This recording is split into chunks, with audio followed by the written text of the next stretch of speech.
My husband and I were in Hawaii, a trip gifted by our daughter. Amidst this joyful journey, don't you know who I am, we happened to run into my ex-fiancé, who's a doctor, and the M friends who stole him from me. They looked down on us and started bad-mouthing us. And who, may I ask, do you think I am? With my husband's statement, the lives of those two changed for the worse. I'm Sophie, 49 years old. I live with my husband, Bert. Our daughter Emily has already become independent, busy with work and her love life. Emily occasionally comes back home and shares various stories with us. She seems to be leading a fulfilling life, which makes us happy. Emily is not Bert's child.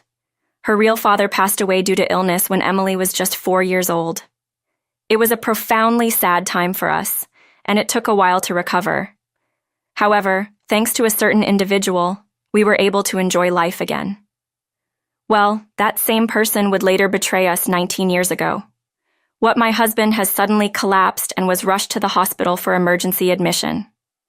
A few months later, he passed away.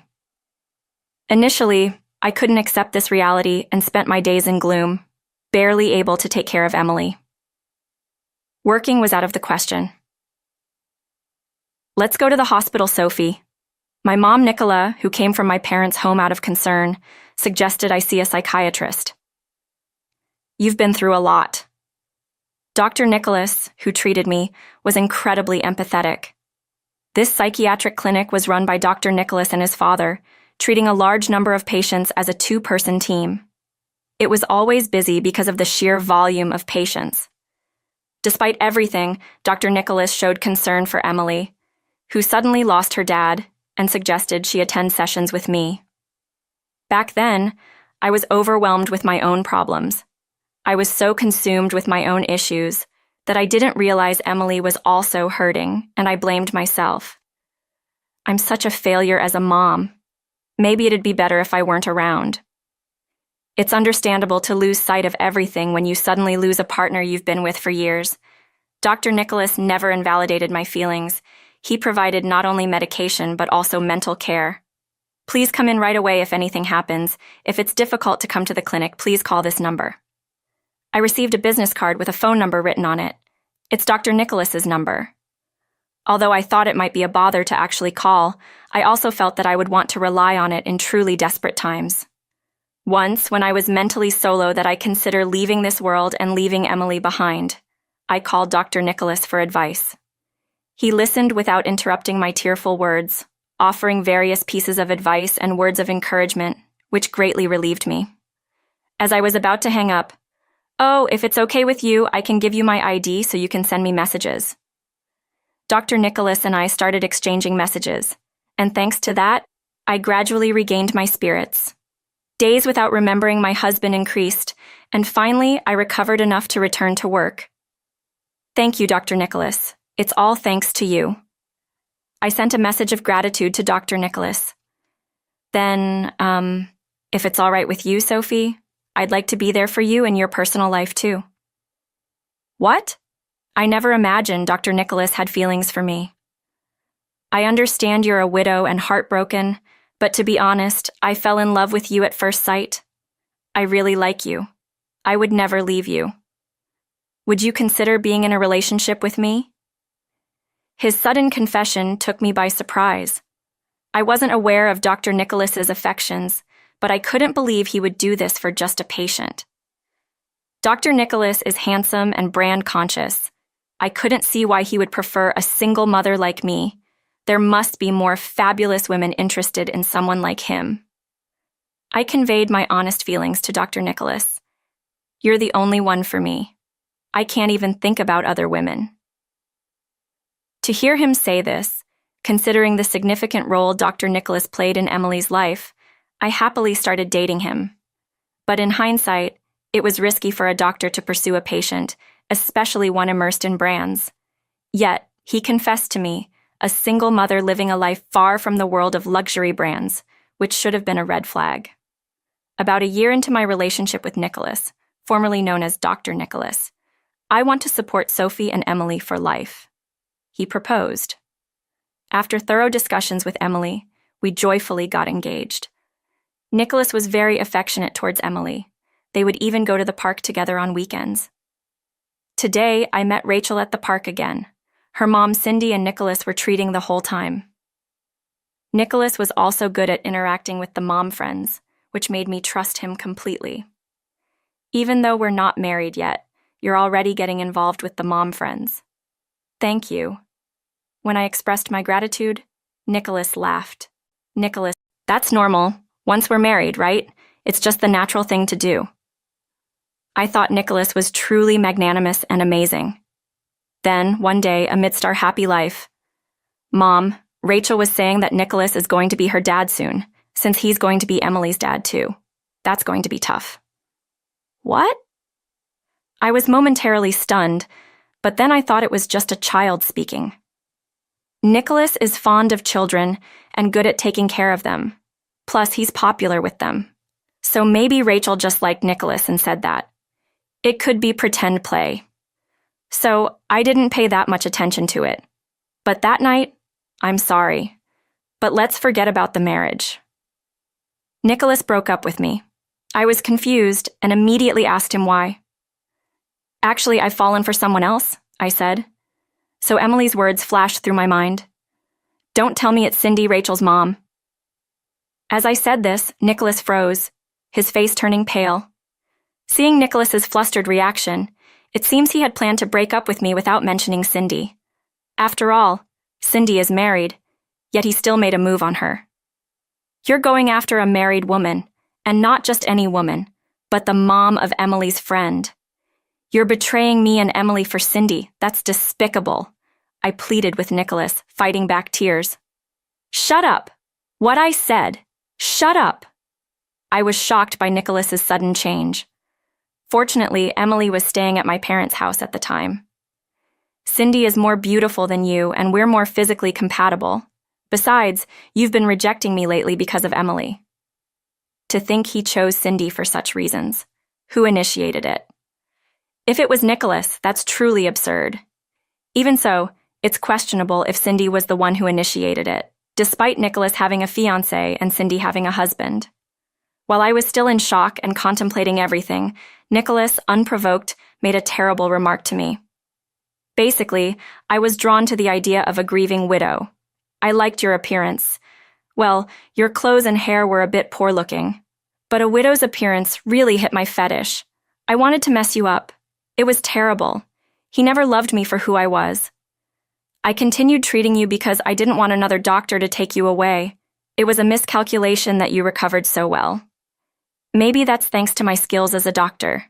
I should have made you keep coming to the hospital. What is he even saying? I couldn't comprehend.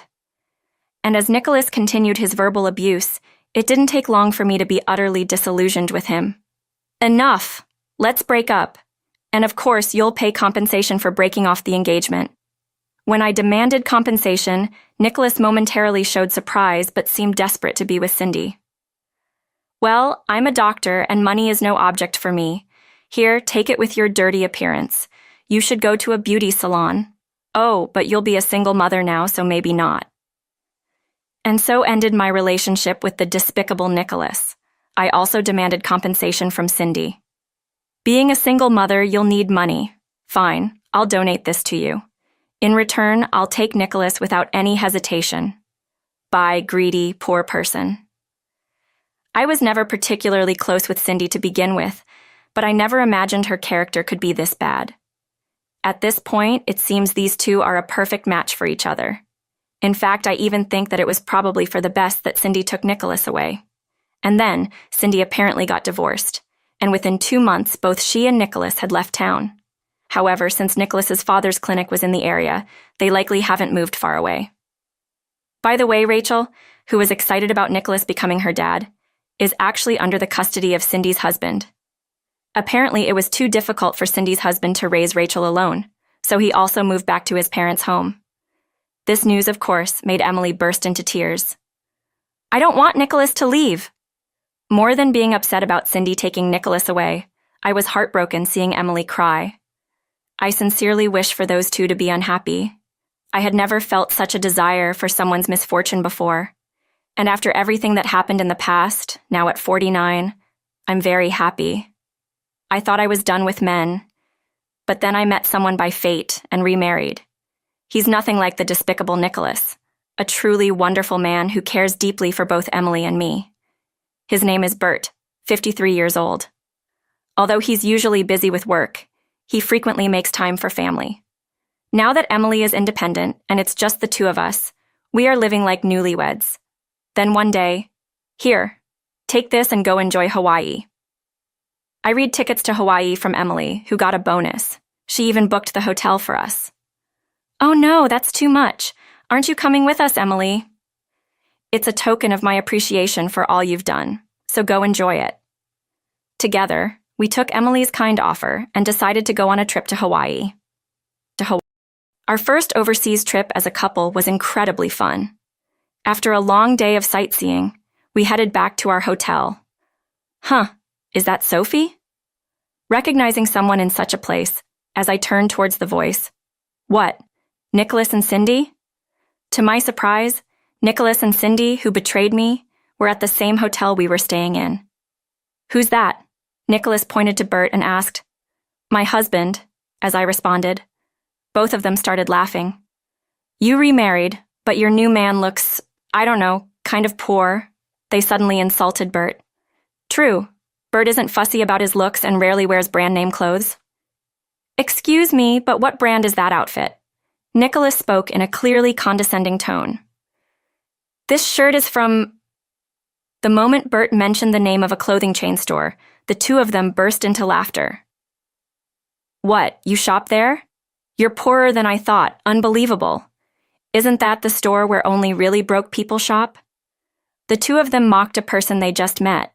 I was so shocked that I was speechless.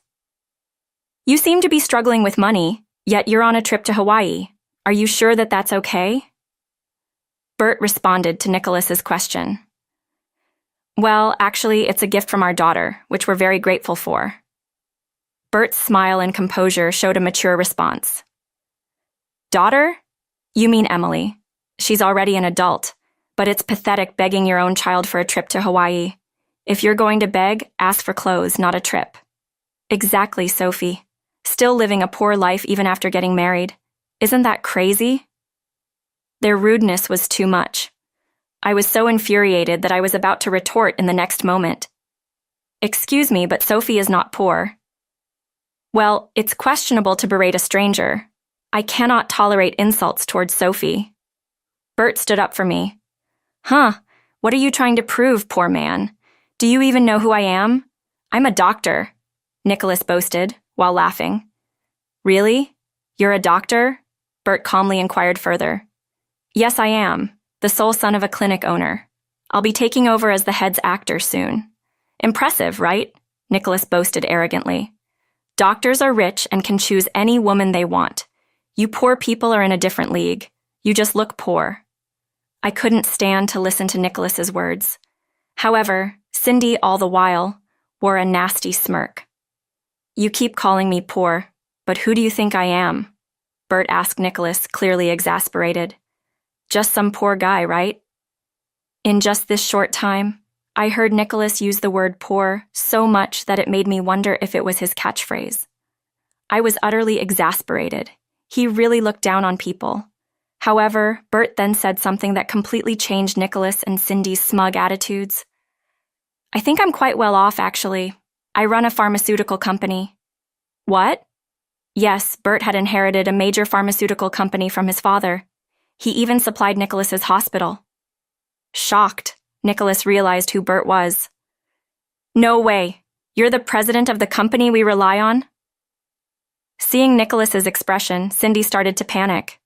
Thank you for using our services. Watching Bert express his gratitude so elegantly, I was falling for him all over again. So what if you're a pharmaceutical company president? If the doctors decide not to use your drugs, it's over, right? Right. Nicholas stopped, dealing with this guy's company. Cindy butted in unnecessarily. That's not possible. The decision is made by my dad and the pharmacists, so it's not something I can interfere with. Nicholas's face turned pale, and he began to mumble, looking down. Seeing this, Cindy's face also turned pale. Wait, did we just make a huge mistake? Nicholas nodded in response to Cindy's question. Yes, I've had a long relationship with your dad. We played golf and had meals together. As a result, our relationship has evolved from just a business one to a friendship. Hearing this, Nicholas deeply bowed and apologized. I'm so sorry. I'll speak to Dad, the head doctor, about this. Cindy, meanwhile, was in a daze, and Nicholas looked pathetic. That's not going to work. The moment you insulted Sophie, I recorded everything. Apparently, Bert had sensed the hostile atmosphere and started recording on his phone right away. I really am sorry. I shouldn't have called you poor. Nicholas apologized profusely. Bert approached him. I've heard from Sophie in the past. Her ex-fiancé was a jerk, the worst kind, and now you're with Emily's mom, a classmate. How much more do you need to insult Sophie? There's a limit to how much you can disrespect someone. Bert confronted Nicholas fiercely, causing him to collapse. The two of them fell completely silent. I felt happy as Bert stood up for me, and seeing his actions, I too decided to confront the two. Ever since I was taken away, I've always thought that Nicholas is just right for Cindy. Cheating while having a child and insulting people without a second thought. You two are perfect for each other with your terrible characters. So thank you, Cindy, for taking such a lousy man off my hands. The two of them probably never expected me to say something like that to those two. I continued further. And what kind of nerve do you have insulting someone you've just met, especially on a vacation? My ex-fiancé's husband, no less, calling him poor and whatnot. How old are you both? Is your mind all right? To anyone watching, you two seem like the crazy ones. At my words, their faces showed a hint of realization. No, we were just drunk, and seeing you after so long, looking so happy, Such an excuse was unacceptable. So being drunk excuses anything? And what does it matter if she looked happy? It's sad that you can't be happy for someone else's happiness. Bert firmly addressed them. We might never meet again, but don't ever say such terrible things again. We left them with those parting words. I'm really sorry. They kept apologizing over and over. In rage, Bert decided to send the recording to Nicholas's dad. Soon after, Nicholas's dad called. After explaining the situation, naturally, Nicholas's dad was furious. Having met him a few times, I knew he was a strict man, so I could easily imagine Nicholas facing his wrath. Nicholas's dad apologized to us and said he would call Nicholas, then hung up. For Nicholas and Cindy, it must have been the worst Hawaiian trip. If they hadn't complained to us that time, we could have been enjoying ourselves at the hotel. A few days later, Nicholas's dad and the two people we thought we wouldn't see again came to our house. Cindy was wearing light makeup, and both of them had noticeably red faces. We are truly sorry for what we did. They apologized to us and, acknowledging that they had offended us, offered a substantial amount of money. We initially refused, but they insisted, so we accepted it. Then the three of them left. According to what Nicholas's dad later told Bert, it seemed that Nicholas and Cindy got divorced. Nicholas's dad had pressured them into it. It appears he never approved of Nicholas and Cindy's marriage from the start. Furthermore, Nicholas was supposed to take over the clinic from his dad soon, but that plan was now off, and he faced a salary cut. I didn't know what became of Cindy afterwards, but recently I heard a rumor that she was spotted working in a mature women's delivery service, looking quite haggard and having a hard time. Who could have imagined such an end for someone who abandoned her child and stole her classmate's mom's fiancé? But I thought it was their responsibility. As for us, we felt upset after that incident. But after a good sleep, we felt refreshed and enjoyed the rest of our Hawaii trip. When we told Emily about our experiences, "That's a good example of what kind of adult not to become," she laughed. Indeed, I thought again it was good to have split up for Emily's sake. Let's plan a trip for the three of us next time. So we're currently planning our next family vacation, eagerly awaiting our happy family trip.